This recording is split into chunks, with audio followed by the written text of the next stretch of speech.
In this example, I have two spreadsheets with metrics for a website. The data was originally stored in Access and then exported into separate Excel spreadsheets. The first sheet, Page Views here, contains page IDs, page views, and the percentage of hits for each page on the site in September. The second sheet, I'll go there, Pages, contains the same page IDs as well as the page names. And I'll switch back to page views. What I want to do is enter a Vlookup formula and use the page IDs to look up the page names, and so that I can tell at a glance which page got 490,000 plus views as opposed to just looking at a page number ID. Now, I'll go to Pages again. This is going to be my table array or my lookup table, and I need the cell references for the table argument.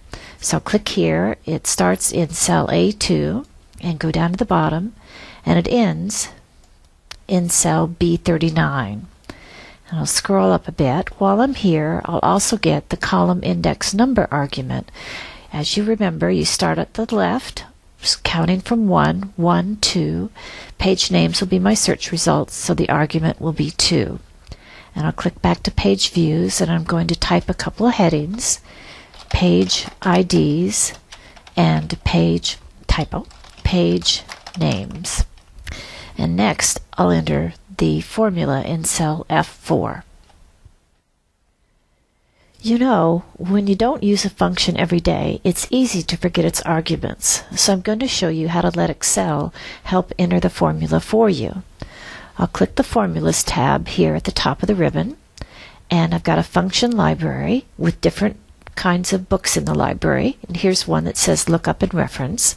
I know Vlookup is a lookup function, so I'll click the arrow and scroll down until I get to Vlookup, and I briefly saw a definition there for it, but at any rate I know that's what I'm looking for, so I'll click it, and that brings up the function arguments dialog box. And first we see that the function itself is defined here, looking for a value in the leftmost column of a table, which you already know, and it also describes the arguments. Well, my first value is a lookup value, and I know I want to click in cell F3 because that's where I'm going to be entering the page IDs eventually. Then I go to my next argument, the table array, and explains down here what a table array is.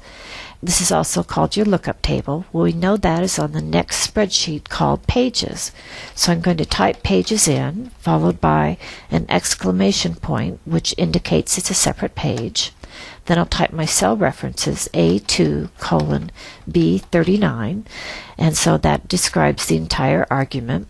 Then I'll click here in column index number, and that's described down here that the first column of values in the table is 1, and I'm looking for the column number from which the matching value will be returned, and I counted earlier, that's column 2. And then finally, range lookup. Now this is optional. You don't have to fill it in if the argument is true, but if the argument is false, you do need to enter it. And it's described down here that if you want an exact match, which we certainly do between the page ID and the page name, you want to enter false. So I'll type that in, and then I'll click OK. I've immediately got an error here because the formula is waiting for me to enter a value here in this cell. So I'll click on the cell, and then I'm curious as to which page is getting over 490,000 page views. So I'm just going to eliminate any typing errors. I'm not just going to type that in the cell. I'll copy instead by going Control-C and then click here and go Control-V. And we see that Comics and Humor is getting 490,000 page views in September. I'll press Escape to get rid of the marquee here, and then I want to find out which page is getting the third most views in September. I'll do Control-C again, click here, and find out that it's International News 1.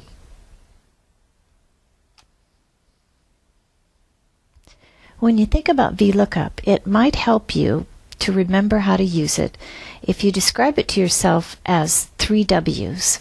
And I'm on my Pages tab with my lookup table, and the first W stands for what. What is your lookup value? And remember, it has to be in the left column, and that's what these page IDs are, is my lookup value. Where do you want to look? That's your table array or your lookup table, and that's this entire list here. And then which column number contains the search result?